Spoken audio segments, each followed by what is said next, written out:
করে এটা করলো তাদেরকে প্রশ্ন করুন।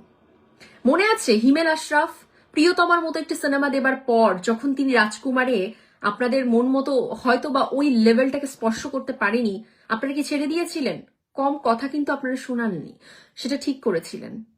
আপনারা রাফি পর্যন্ত তারও তো অনেক রকম কথা বলেছেন, বলেননি? আমরা সবাই বলেছি।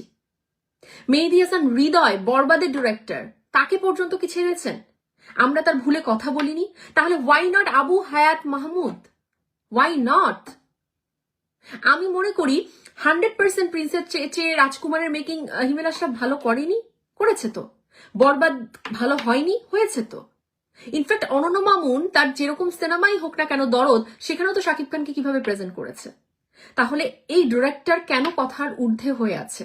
ইনফ্যাক্ট সে ভুলভাল কিছু ডেসক্রিপশন দিচ্ছে, আপনারা সেগুলোতে আসলে চুপচাপ শুনছেন, গিলছেন কেন? একদমই উচিত না, এটা উচিত না।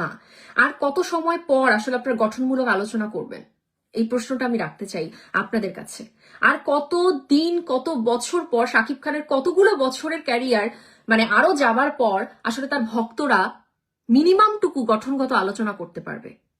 তারা শুধুমাত্র ইয়েস বস, ওকে বস, ফাটাফাটি বস, মানে এই যে শব্দগুলো না এত মানে কমন এবং এত লেম শব্দ, আপনারা চিন্তা করতে পারবেন না। এই দর্শকগুলো কিন্তু 2026-এর দর্শক। হ্যাঁ, এই দর্শকগুলোর সাথে আপনি যখন কোনো আলোচনায় ফাইট করতে যাবেন, আপনার ওই লেভেলটা, আপনার চিন্তার ধারার ওই লেভেলটা কিন্তু আপনাকে মেনটেইন করতে হবে। তাদের সাথে আপনি শুধুমাত্র তর্কের খাতিরে তর্ক করলে পারবেন না। তো যেটা ভুল সেটা ভুলই। এই সিনেমার মেকিং থেকে শুরু করে তারা যে দেখাতে চেয়েছে যেটা ওভার স্কেলে, তারা কোনোটা দেখাতে পারেনি। শাকিব খান দ্য নেম, শাকিব খানের অভিনয়, তার যে প্রেজেন্সটা স্ক্রিনে, এটা পুরো সিনেমাটাকে পুল ওভার করেছে। শুধুমাত্র শাকিব খান, আদার্স কোনো ক্যারেক্টার এই সিনেমায় কতটুকু কি রেখেছে আপনারা দেখেছেন তো, এক্সেপ্ট তাসনিয়া ফারিন।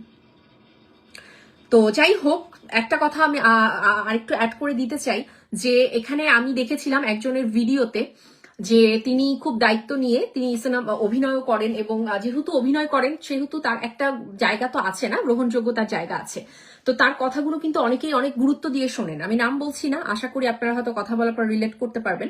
তো তিনি খুব মানে বিশ্বাসের সাথে একটা কথা বলছিলেন যে শাকিব খান তিনি খুব স্বার্থপর একজন মানুষ। তিনি তার যে এই যে আসলে স্কেজুয়াল, তার শিডিউল নিয়ে প্রিন্স টিম গড়িমসি করেছে, এর কারণে নাকি শাকিব খান 75 লক্ষ টাকা এক্সট্রা নিয়েছে। আপনারা কি বুঝতে পারছেন যে কে এটা বলেছে? আমি খুব সম্মানের সাথে এটা বলতে চাই তাকে যে আপনি যখন কথা বলবেন তাহলে একটু রাইট ইনফরমেশন নিয়ে কথা বলুন, বিকজ অফ এটা কিন্তু শাকিব খানের সম্মানহানি। এটা শাকিব খানের সম্মানহানি। এই কাজগুলো আসলে করবার আগে আপনার মতো একজন দায়িত্ববান মানুষ আসলে কিছু বলবার আগে আমার মনে হয় আমাদের চেয়েও আপনার বেশি আরো ভাবা উচিত। তো 75 লক্ষ টাকা যেহেতু কথাটা উঠেছে, আই শুড ক্লিয়ার এই টপিকটা, পরিষ্কার একটা করে দিচ্ছি আপনাদের কাছে। তার এখানকার পারিশ্রমিক যেটা ছিল, সেই পারিশ্রমিকের যে অ্যামাউন্টটা যে টাইমে দেওয়ার কথা ছিল, প্রিন্স টিম সেই টাইমেও কিন্তু এটা দিতে পারেনি। 40 দিনের শুটিং হবার কথা ছিল, সেটাকে 4 মাস টেনে নিয়ে যাওয়া হয়েছে। এক্সট্রা এতগুলো সময় কিন্তু মানে শাকিব খানের স্ক্যাজুয়াল থেকে তিনি দিয়েছেন। এর জন্য তিনি সোলজারের শুটিংটাও ঠিকঠাক মতো আমরা দেখেছি তো, হয়েছে। যে সিনেমাটা আসবার কথা ছিল আপনারা দেখতে পেরেছেন? পারেননি তো। তো এই জায়গাগুলোতে অবশ্যই লুপ অ্যান্ড হোল আছে, শাকিব খান চাইলেই তাদেরকে ধরতে পারেন, কারণ যে ডিট আছে, দলিলে যে সিগনেচার আছে, যে ফাইলটা, এটা ধরে অনেক কিছু করা যায়। বাট শাকিব খান যেহেতু দিলদরিয়া মানুষ, উদার মনের মানুষ, নিশ্চয়ই তিনি তার একটা বিরাট লিসেন পেয়ে গেছেন, লাইভ লিসেন যাকে বলে, সেটা তিনি পেয়েছেন তার উদারতা দেখানোর জন্য। তো তিনি চাইলেই মাঝপথে সিনেমা অফ করতে পারতেন। হ্যাঁ, করেছিলেন। তিনি আমেরিকাতে এখানে এসেছিলেন তিনি, এবং আরো আই থিঙ্ক মালয়েশিয়াতেও গিয়েছিলেন। তো উনি দূরে থাকবার চেষ্টা করেছেন, কিন্তু আলটিমেটলি যেহেতু তিনি সিনেমাকে ভালোবাসেন, সেহেতু আসলে আমি মনে করি নিজের সম্মানের সাথে উনি স্যাক্রিফাইসটা করলেন এবার। হ্যাঁ, উনি স্যাক্রিফাইস করলেন, ওনার নিজের সম্মানের জায়গাটাতে স্যাক্রিফাইস করলেন। তো 75 লক্ষ টাকা, এই ব্যাপারটা একদমই একটা মানে কি বলবো, একদমই একটা ভুল তথ্য। শাকিব খান কোনো এক্সট্রা চার্জ এই প্রোডাকশন হাউসের কাছ থেকে নেননি, কোনো এক্সট্রা চার্জ নেননি। এই কথাটা এই ব্যক্তি বলতে পেরেছে একমাত্র। কখনো মিস শিরিন অথবা ডিরেক্টর, প্রোডাকশন হাউসের কেউ এসে এটা বলতে পারবে না, because they have no clue, right? They have no proof on that. তো কিছু বলবার আগে আসলে আমাদের চিন্তা ভাবনা করে বলা উচিত কিছু কথা, এই আর কি। Thank you so much everyone. এই বিষয়টা, এই 75 লক্ষের বিষয়টা এবং সিনেপ্লেক্সের যে জায়গাটাতে আপনারা ভুল বুঝে আছেন, এই জায়গাটা ক্লিয়ার করবার জন্যই আমি এই শর্ট লাইভটাতে এসছি। আশা করি আপনারা সবাইকে এই কথাগুলো জানিয়ে দেবেন যে স্টার সিনেপ্লেক্সকে শুধু ধোয়াধুয়ি করা, তাদেরকে আসলে ক্রিটিক করা, এরকম কিন্তু কোনো মানে নেই। যদি প্রশ্ন কাউকে করার থাকে, ডিরেক্টরকে করুন। যদি প্রশ্ন করবার থাকে, প্রডিউসারকে করুন। তারা কি সিনেমাটা করলো, তারা কি পরিবেশনা করছে, যে তারা আজও পর্যন্ত স্টার সিনেপ্লেক্সকে একটা ফুল রেডি ফাইল দিতে পারছে না। এতটাই অথর্ব, এতটাই অপেশাদারি আচরণ তাদের, ঠিক আছে? তো এই আর কি।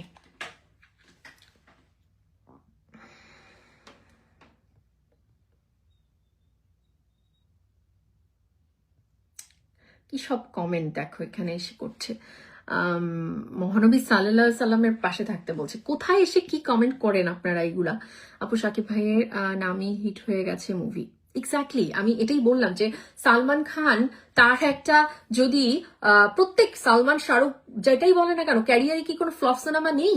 তো এটা স্বীকার করতে প্রবলেম কোথায় আমাদের? আমরা শুনুন, অযথা সমালোচনা, অযথা কারোর সাথে তর্কে যাবেন না। হ্যাঁ, যে একদম পুরো ফাটাই দিছে এই সিনেমা একদম বেস্ট সিনেমা, এগুলো বলবেন না। আপনাদের এই সিনেমায় যে প্রবলেম আছে সেটা স্বীকার করে তারপর কথা বলুন। দেখুন মানুষ আপনাদের কথা শুনবে। আদারওয়াইজ সাধারণ মানুষ বলবে এই ছাপড়িগুলো যে কি বলে না বলে, ছাপড়িদের কথা শোনার দরকার নেই, এটাই বলবে আপনাদেরকে। তো যতটুকু সমস্যা আছে সমস্যা উল্লেখ করে কথা বলুন। এই সিনেমা, এই যে মানুষ দেখছে না টিকিট কেটে, সিঙ্গেল স্ক্রিন ব্লকবাস্টার, শাকিব খানের জন্য দেখছে, তার অনবদ্য অভিনয়ের জন্য দেখছে, তার স্ক্রিন প্রেজেন্সের জন্য দেখছে, রাইট? তো এই জিনিসগুলো দেখতে হবে।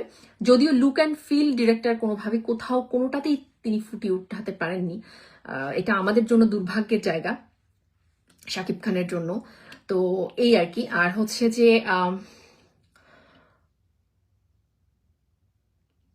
ঠিক আছে, তো সালমান খানের মতন মানুষের একটা বাজে সিনেমাও আপনার মানে 2-3 সপ্তাহ এমনিই থাকবে, স্টারডাম। শাকিব খানও সেম মানুষ, একজন একজন মহা তারকা আমাদের দেশের, তাই না? তো তার সিনেমা তো এমনিই চলবে। তো সেখানে ঈদের আমেজকে নষ্ট করে দিয়ে এই প্রোডাকশন হাউস স্টার সিনেপ্লেক্সে তার মুভি চালাতে পারছে না, উল্টো আবার স্টার সিনেপ্লেক্সের দোষ দিচ্ছে। হাস্যকর, ফানি থিং। এগুলো বন্ধ করুন, আপনারা বোঝার চেষ্টা করুন, এগুলো করেন না, ঠিক আছে? আচ্ছা,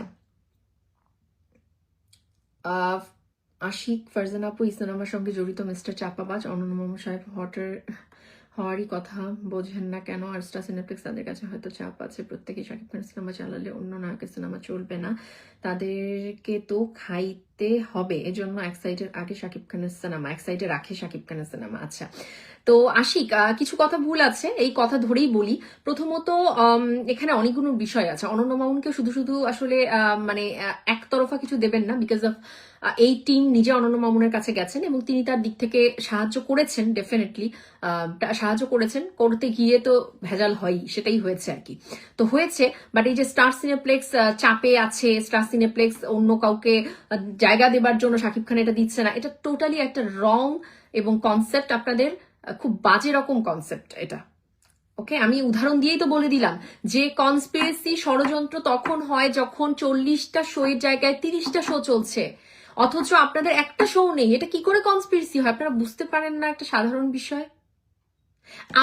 আমার হচ্ছে স্টার সিনেপ্লেক্স, আমি ফাইল পাচ্ছি না, আমি এমন ফাইল পাচ্ছি যেখানে আমার সাউন্ড ক্লিয়ার না, আমি এমন ফাইল পাচ্ছি যেটা স্টার সিনেপ্লেক্সের সার্ভারের সাথে কোনোভাবেই যাচ্ছে না, এত চেষ্টা করবার পরেও। তো এই টিমকে কেন আপনারা প্রশ্ন করছেন? এই টিম এত গায়ের মধ্যে হাওয়া দিয়ে কি করে আছে, তো রেগুলার ভাবে আছে কেন? তবুও আপা আবার ফোন করে করে সবাইকে বলছে যে টেনশনে আছি, আসলে সবটাই মনে হয় শেষ হয়ে গেল। তো শেষ তো হবেই, শেষ তো হবেই। যেখানে যথাযথ জায়গায় টাকা যেখানে ঢালার কথা, আপনি যদি না ঢালেন, শুধু মুখে মুখে বাজেট ফুটান, তাহলে তো এরকম হবে অবস্থাটা। তো অন্যের ঘাড়ে দোষ চাপানোটা বন্ধ করুন, সাকিব ভক্তদেরকেও বলছি, ঠিক আছে? এই আর কি। সো ভালো থাকুন, আর থ্যাংক ইউ সো মাচ। যারা লিখছেন শাকিব খানের উচিত অনেক কিছু এই করা ওই করা, আসলে শাকিব খান আশা করি তার লাইফ লেসনটা পেয়ে গেছে, ঠিক আছে? লাইফ লেসনটা পেয়ে গেছে। এবং সাচ আনপ্রফেশনাল প্রোডাকশন হাউস, একদমই তাই। তো আশা করি তিনি তার যেটা বোঝা দরকার সেটা পেয়ে গেছেন, এবং আশা করব যে শাকিব খানের পরের যে সিদ্ধান্তগুলো সেগুলো অত্যন্ত চিন্তার সাথে বোধ বুদ্ধি খাটিয়ে, সবটা খাটিয়ে তিনি নেবেন, এই আর কি। পরিবার নিয়ে স্টার সিনেপ্লেক্সে শাকিব ভাই প্রিন্স দেখতে গিয়েছিলাম, টিকিট না পেয়ে আমরা হতাশ। একদমই তাই জুয়েল, রাইট? সো টিকিট পাওয়া যাবেই না, মানুষ দেখার জন্য টিকিট কাটছে, কিন্তু আসলে সার্ভারে সিনেমা নেই। তো এটা আসলে খুবই খারাপ একটা বিষয়। Thank you so much. Eid মোবারক, ঈদ মোবারক।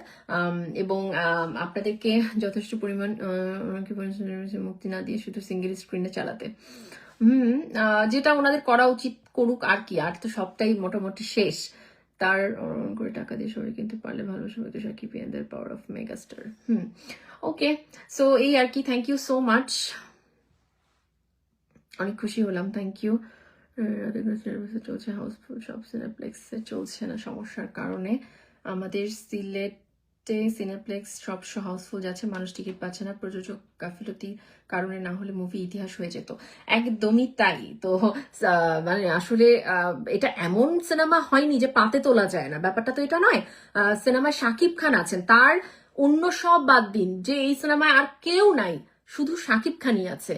তার স্টারডামের জন্যই এই সিনেমাটা 2-3 সপ্তাহ অনায়াসে যায়। কতটুকু বিজনেস করলো, সুপারহিট হলো কিনা, ওইটা প্রশ্ন না।